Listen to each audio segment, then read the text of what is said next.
Welcome to Threads of Truth, the podcast where real-life mysteries meet internet speculation. Today, we're going to explore one of the most truly bizarre and chilling true crime cases out of Ohio. It's the enigma of the Circleville Letters. It really is a strange one. Imagine, if you will, a small American town. Circleville, Ohio. Seems peaceful, tranquil, the kind of place where maybe people don't even lock their doors. Right. Classic small town America vibe. Exactly. Now picture that calm just shattered, not by some big violent event initially, but by letters. Anonymous, threatening letters that start tearing the community apart, exposing secrets, planting suspicion everywhere. It sounds almost like something out of a dark novel, but it was terrifyingly real. It really was. And what makes this case just so fascinating and honestly so disturbing is that it's not just one mystery. It's like a chain reaction of baffling events. You start with these letters, right? Deeply personal, nasty stuff. And then there's a death, a really suspicious death that gets ruled an accident, maybe a bit too quickly. Yeah, that part always struck me. Then you get this booby-trapped gun discovery, which leads investigators down a path to a conviction, but a really controversial one. Right. And then, this is the kicker, the part that just blows the whole thing wide open. The letters keep coming even after the supposed writer is behind bars. It's unbelievable. It leaves this huge question mark hanging over everything. Was justice served? Was the right person caught? It's haunted people for decades. So as we unpack this incredible story today, we're going to be grappling with those questions. Who was this writer? I mean, really? Yeah. Was the conviction sound? Or was an innocent man potentially framed, losing years of his life? A huge question. And maybe the most chilling part, how could simple pieces of paper, just handwritten letters, hold an entire town hostage like that for nearly 20 years? It's incredible. The psychology of it is fascinating. Let's try and walk through the timeline piece by piece and see if we can untangle some of these threads. So let's set the scene. Circleville, Ohio. Before 1976, it was, probably best known for its pumpkin show. Right. Pretty standard small town stuff. Wholesome. Right. Totally. But then, in 76, something much darker starts. These anonymous letters begin appearing in mailboxes. Not just one or two, but circulating, targeting different residents. And crucially, these weren't just like generic hate mail or crank letters. No, not at all. They were incredibly specific. We're talking accusations of secret affairs, embezzlement, really serious personal misconduct, things that suggested the writer had, intimate knowledge. Exactly. It wasn't just gossip. It felt like weaponized secrets. How would a stranger know this stuff? That's the key point. You really have to grasp the nature of these letters to understand the fear they caused. They were often written in block letters, right? Sometimes crude handwriting, clearly trying to hide who was writing them. Right, disguise the handwriting. But the content was sophisticated in its cruelty. It revealed these private details, things maybe only a spouse, a close friend, or someone within a specific workplace would know. So the immediate suspicion is it has to be someone local, someone inside the community. Precisely. Someone watching, listening, maybe someone you interact with every day. That's what made it so insidious. The paranoia must have been immense. And another small detail, but maybe important, they were postmarked from Columbus, right? Not Circleville itself. Correct. Columbus is about, 25 miles away? So again, a deliberate effort to muddy the waters, to create distance, to make tracing them harder. Very calculated. And the main target, at least initially, the person who really seemed to be at the center of this storm, was a woman named Mary Gillespie. She was a school bus driver. And the letters accused her relentlessly of having an affair with a school superintendent, Gordon Massey. Yeah, that was the core accusation against her. Just imagine being Mary. You're living a normal life, driving kids to school, and suddenly these horrible, damaging letters are showing up. Not just for you, but they're being sent to your husband, your family, your neighbors, your bosses. Your reputation is being systematically destroyed in public. Right. And it's based on secrets someone somehow knows. The fear in Circleville just mushroomed. Everyone wondering, who knows what about me? Am I next? You couldn't trust anyone. The psychological impact is hard to overstate. It's not just the fear of what the letters say, it's the fear of the unknown source. The constant feeling of being watched, judged, exposed. Yeah. Your private life is just gone. blasted out there by this invisible person who seems to know everything. It's a form of intense psychological torture, really. It shreds the fabric of trust in a small community where trust is everything. It goes way beyond just nasty letters. It's sustained harassment. Exactly. It becomes this chronic state of anxiety, this powerlessness. You can't fight back because you don't know who you're fighting. It's psychological warfare, pure and simple. And then, about a year after this starts, in August 1977, the situation takes a much darker, tragic turn. Mary's husband, Ron Gillespie, who, remember, was also getting these letters, likely accusing him or related to the accusations against Mary, he gets a phone call one evening. Right. And the caller? Well, Ron apparently believed it was the letter writer. We don't know what was said on that call, do we? No, that's lost to history. But whatever it was, it clearly agitated Ron immensely. Because immediately after hanging up, he grabs his gun, leaves the house, and drives off. The assumption is he's going to confront whoever was on the phone. Seems logical, right? He's pushed to the brink. But he never makes it back. And this is where things get incredibly murky and suspicious almost right away. Tell us about that. Ron Gillespie is found dead. His truck had crashed into a tree off the side of the road, and his pistol, a .38 caliber, is found near the vehicle. Crucially, it had been fired once. Okay, so a crash, a gun fired once? Yeah. That doesn't immediately scream accident. You wouldn't think so, would you? Especially given the context, the letters, the threatening call just moments before. But the Pickaway County Sheriff at the time, Dwight Radcliffe, pretty quickly ruled Ron's death an accident. An accident. The official explanation leaned towards maybe a heart attack causing him to lose control, or perhaps that the gun discharged accidentally during the crash, or maybe even somehow self-inflicted in distress, But that feels convenient. Rushed. it felt incredibly rushed and convenient to many people in Circleville, absolutely, including Mary Gillespie herself. She and many others strongly believed Ron was murdered, either ambushed, run off the road, or something far more sinister than just an accident. Yeah, the timing alone is just too coincidental. A threatening call from the person tormenting you, you rush out with a gun, and minutes later you're dead in a crash with a shot fired. It's a massive red flag. Ruling it an accident so quickly amidst this ongoing campaign of terror raised serious questions about the thoroughness of the initial investigation. Was Sheriff Radcliffe trying to avoid a complicated homicide case? Was there pressure to close it quickly? We don't know, but the decision cast a long shadow of doubt. And did Ron's death stop the letters? You'd think maybe the writer achieved their goal or got scared. Not at all. That's another really disturbing part. The letters didn't stop. If anything, they continued, and they even seemed to escalate in some ways. How so? Well, now the letter writer started targeting Sheriff Radcliffe himself, accusing him directly of covering up Ron's death, suggesting he was incompetent or maybe even involved somehow. Wow. So the writer's becoming even bolder. Exactly. This went on for years. Imagine living in that town, this cloud of suspicion, fear, and these letters just keep showing up year after year. Ron died in 1977, and the terror continues right into the early 80s. Until 1983, right, when something else happens. Yes, February 1983. This is another huge turning point. Mary Gillespie, still driving her school bus route, spots a sign. Another sign, like others that had appeared before, posted along her route. But this one was different. This one was particularly nasty, apparently threatening her daughter, very personal, very menacing. So naturally, she goes to take it down. Of course, any parent would. She flees over, goes to remove the sign from the fence post where it's mounted, and she discovers it's not just a sign. What was it?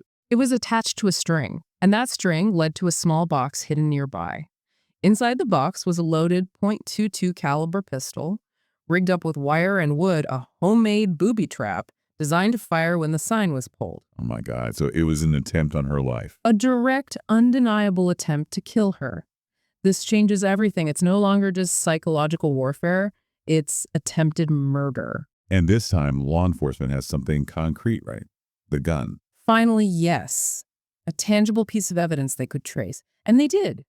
The gun was traced back to a man named Paul Freshour. Okay, who was Paul Freshour in relation to all this? Paul Freshour was Mary Gillespie's brother-in-law. His wife, Karen Sue Freshour, is Ron Gillespie's sister. So there was a family connection, albeit apparently a strained one at the time. Paul and Karen were estranged. A family connection. That fits the insider knowledge idea. It certainly does. And when the police questioned Karen, Paul's estranged wife, she told them she suspected Paul was the letter writer. Wow. Okay, so you have the gun traced to him and his own estranged wife pointing the finger. That sounds pretty damning. On the surface, yes. And based primarily on the gun, his wife's testimony, and also a handwriting analysis comparing his writing to the letters. Ah, the handwriting analysis. How solid was that? Well, that's a huge point of contention. At the time, it was presented as evidence linking him. But later on, numerous other forensic handwriting experts reviewed it and found it deeply flawed.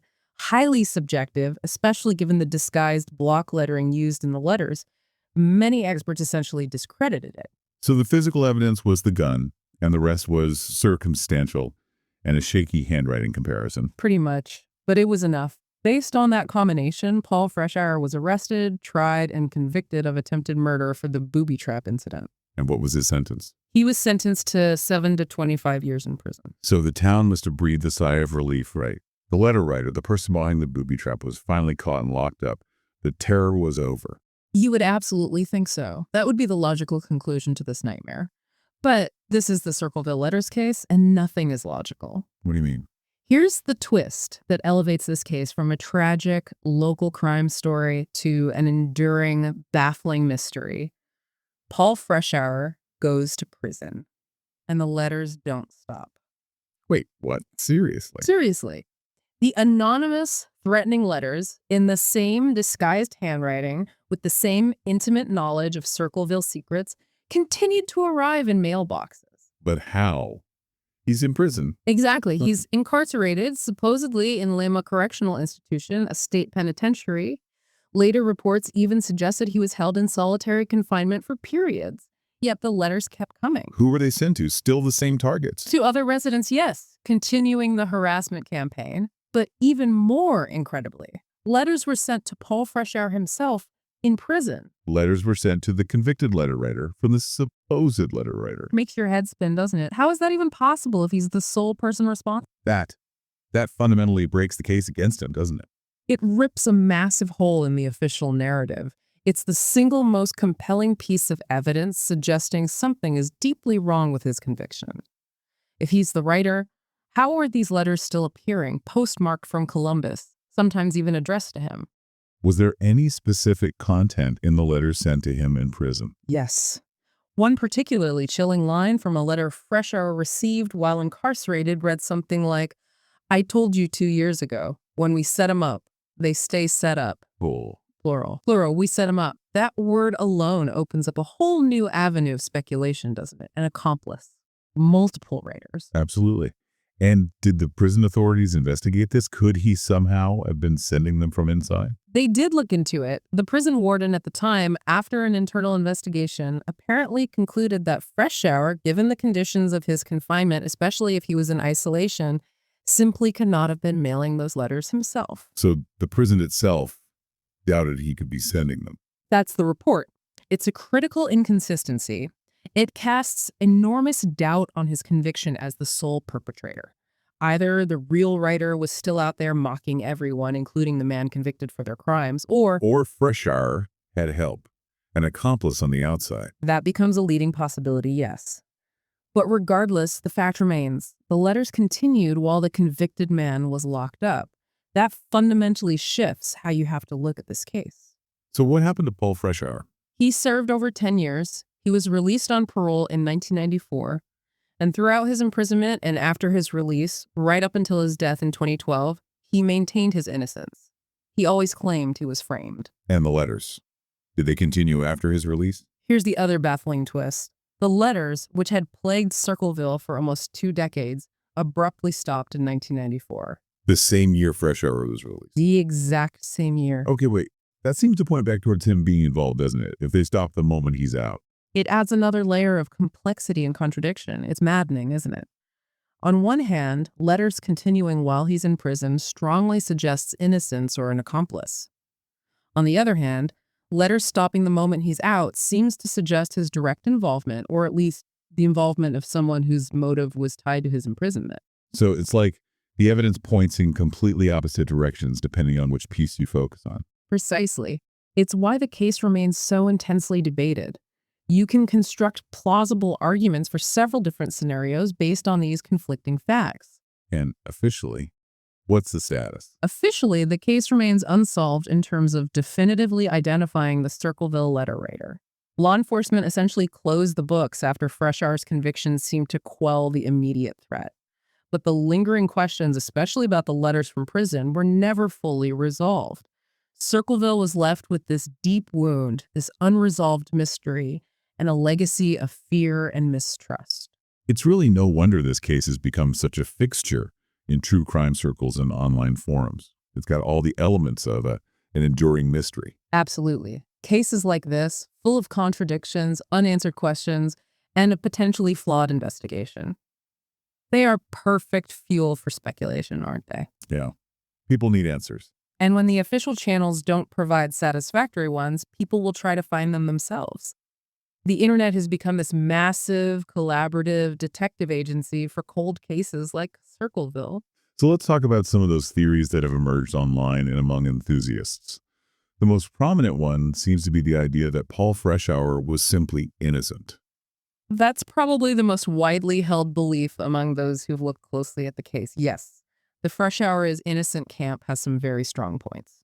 What are the main arguments? Well, number one, obviously, is the letters continuing while he was incarcerated. That's the huge one. How do you explain that if he's the sole writer? You pretty much can't, especially given the warden's assessment. Number two is the handwriting analysis. As we mentioned, it was shaky to begin with and later heavily criticized by other experts. Relying on that, especially for such a serious charge, seems problematic. And number three, his conviction rested almost entirely on circumstantial evidence the gun traced to him, which could potentially have been planted or obtained by someone else, his estranged wife's testimony, which could have motives behind it, and that dubious handwriting analysis. There was no direct, incontrovertible proof linking him to writing all the letters or even knowing about all of them. So this theory basically says he was scapegoated or framed. Essentially, yes. That he was perhaps a convenient suspect due to the family connection, the discovery of the gun, and maybe investigators experienced, confirmation bias, focusing only on evidence that fit their theory and downplaying things like the letters continuing from prison. It points towards a potential miscarriage of justice. Okay, but what about the fact the letters stopped when he was released? How does the innocent theory explain that? That's the trickiest part for the pure innocence theory. Some suggest it was just a coincidence or that the real writer decided to stop around that time for unrelated reasons, just that they died, moved away, or simply felt they'd achieved their goal or got bored.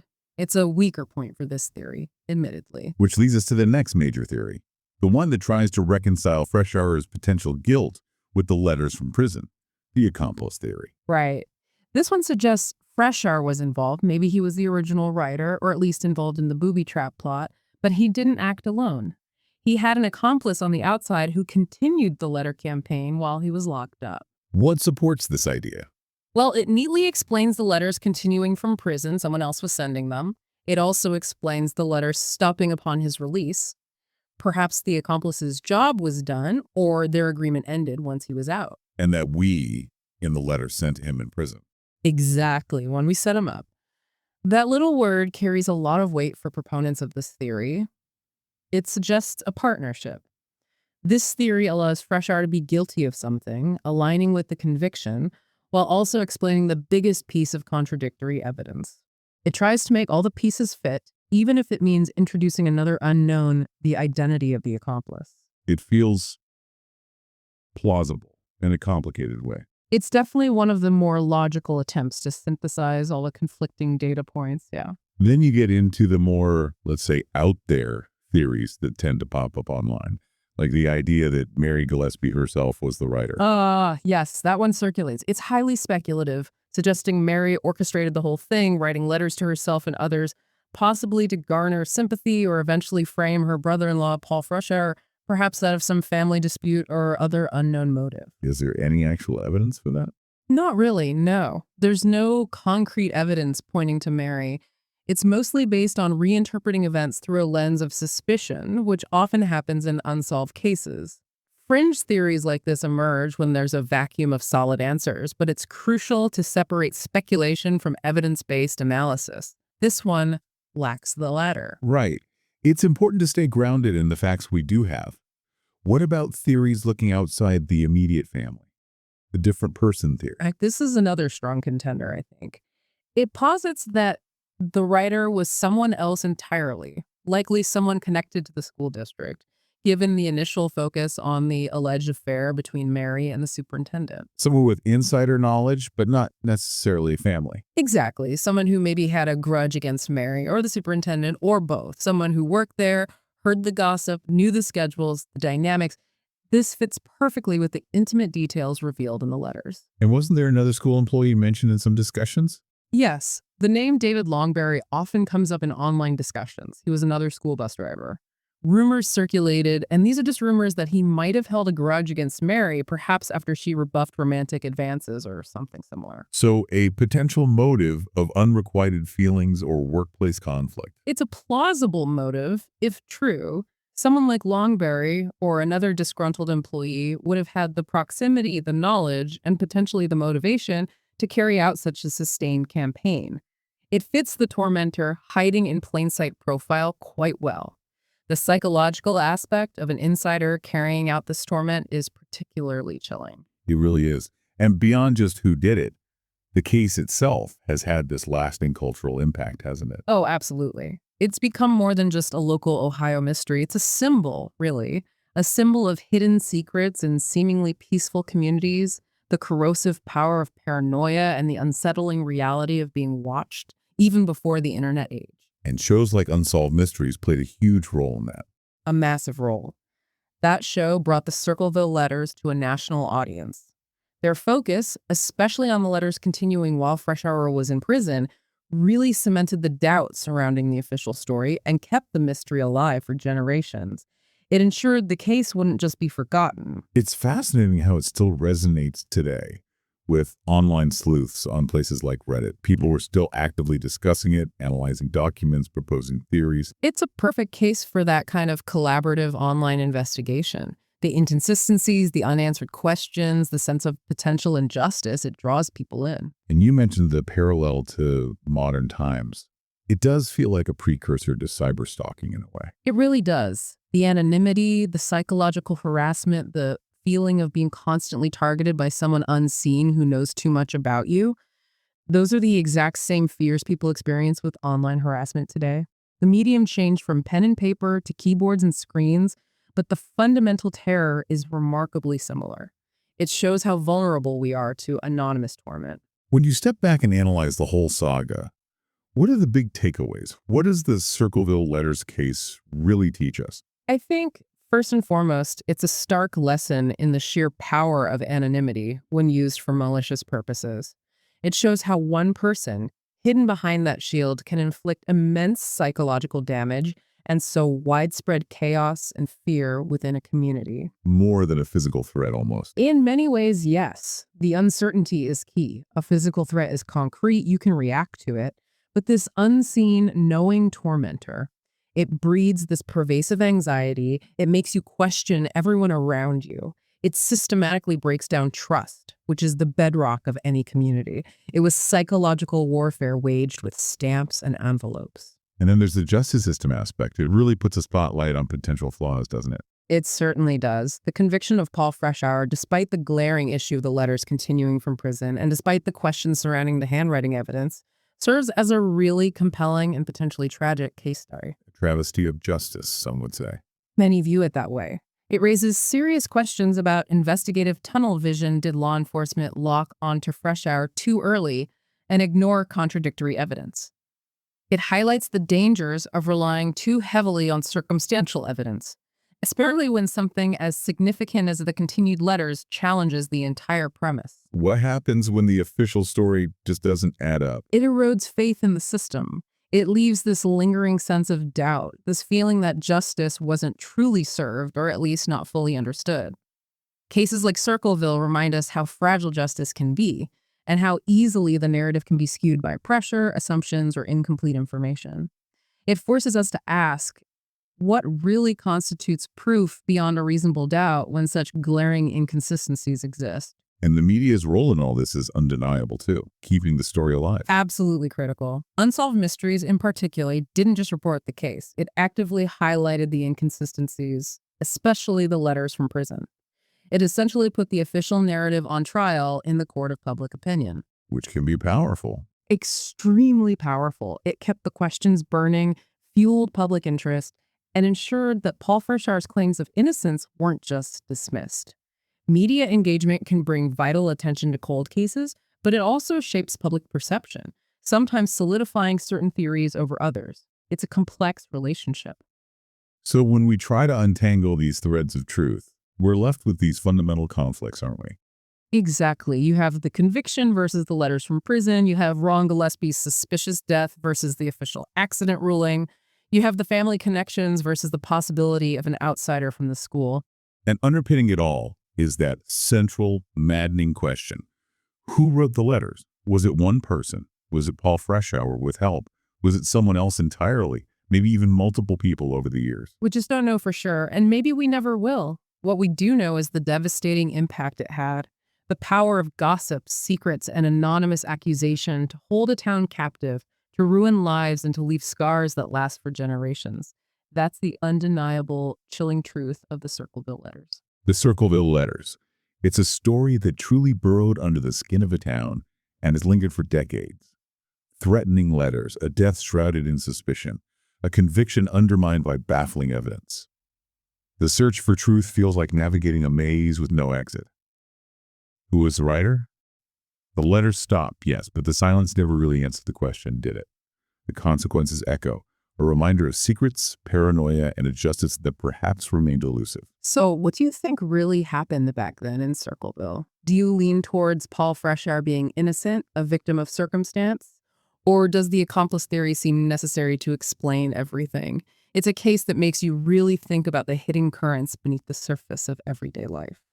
Next time on Threads of Truth, we explore the mysterious disappearance of Indiana college student Lauren Spire.